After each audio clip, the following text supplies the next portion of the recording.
Captain James Miller watched through the view screen as the alien vessel approached. Its obsidian hull absorbed the surrounding starlight, creating an ominous silhouette against the backdrop of distant stars. The tension on the bridge of the UES Defiant was palpable.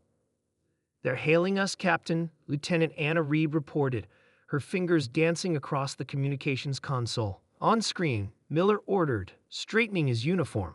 The alien that appeared had skin like polished marble, with 6 eyes arranged in a hexagonal pattern. Its mandibles clicked together before it spoke, the translator converting its chittering language into English. "Humans," the alien commander said, contempt evident even through the translation matrix. "Your expansion stops here. This sector belongs to the Vex Imperium. You have 1 planetary rotation to withdraw all vessels and colonies from our territory." Miller kept his expression neutral. "Commander, there must be a misunderstanding. According to galactic mapping protocols, this sector is unclaimed space.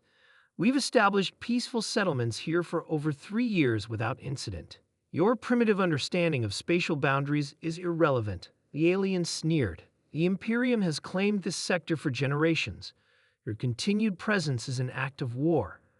Before Miller could respond, the transmission cut. The alien vessel powered its weapon systems. "Red alert, battle stations," Miller commanded. "Lieutenant Reed, notify Fleet Command. Tell them we've made first contact with the Vex Imperium and they're hostile." The UES Defiant shuddered as the first volley of alien weapons fire impacted its shields. "Shields at 80%, reported Lieutenant Tom Wilson from Tactical. "Their weapon technology is advanced, but not insurmountable." Miller nodded grimly. "Return fire. Target their weapons systems only. I want to disable, not destroy." The battle was brief but decisive. The Defiant's shields held, but the alien vessel retreated with significant damage. "They're transmitting a wideband message," Captain Reed said. It's a declaration of war against humanity." Miller closed his eyes briefly. Humanity had only recently recovered from the devastating resource wars on Earth. They had united finally to reach for the stars together, and now this. "They think we're easy prey," he said quietly. "They have no idea what they've just done." Admiral Helen Rodriguez stood before the United Earth Council, her silver-streaked hair pulled back in a tight bun. The holographic displays showed the rapid advance of the Vex Imperium fleet. 12 worlds attacked in just 6 weeks, 3 colonies completely destroyed. "They underestimated us," Rodriguez explained. "The Vex expected us to capitulate after the first attacks. Instead, we've adapted. Each engagement we learn. Each defeat teaches us something new about their technology, their tactics."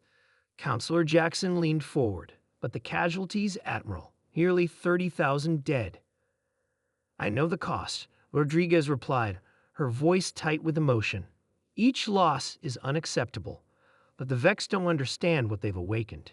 Humanity has faced extinction-level threats before, from nature, from ourselves. We survive because adaptation is written into our DNA." She gestured to another display, showing the newest human warships under construction. The Vex thought they were attacking a species of explorers and colonists. They didn't realize they were attacking survivors. Chief Engineer David Lee wiped sweat from his brow as he calibrated the newly developed shield harmonics. The laboratory deep within Mars' Olympus Mons facility hummed with activity as scientists and engineers worked frantically. "The Vex energy weapons operate on a modulating frequency," he explained to General Marcus Bryant. "That's why our shields couldn't withstand sustained bombardment. But we've isolated the pattern now." Bryant nodded, studying the simulation results.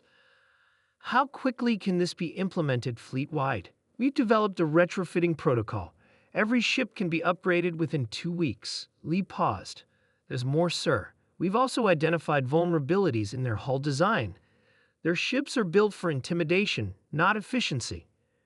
"Excellent work," Bryant said. "The Vex haven't faced a species like us before. They're accustomed to quick victories against less adaptable opponents." "They picked the wrong species to fight," Lee agreed. 6 months into what the galaxy now called the Awakening War, the tide had turned. On the bridge of the UES Vengeance, Captain Miller, now Fleet Commander Miller, studied the tactical display. 50 human warships against 32 Vex vessels.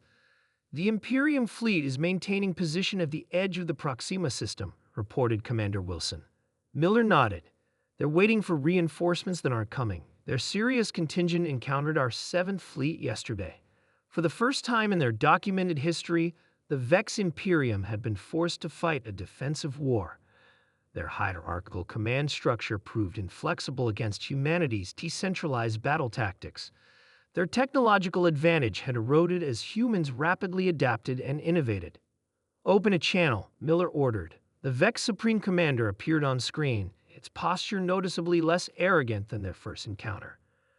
"This conflict can end today," Miller stated without preamble. "Withdraw from human space, acknowledge our territorial claims, and release all prisoners.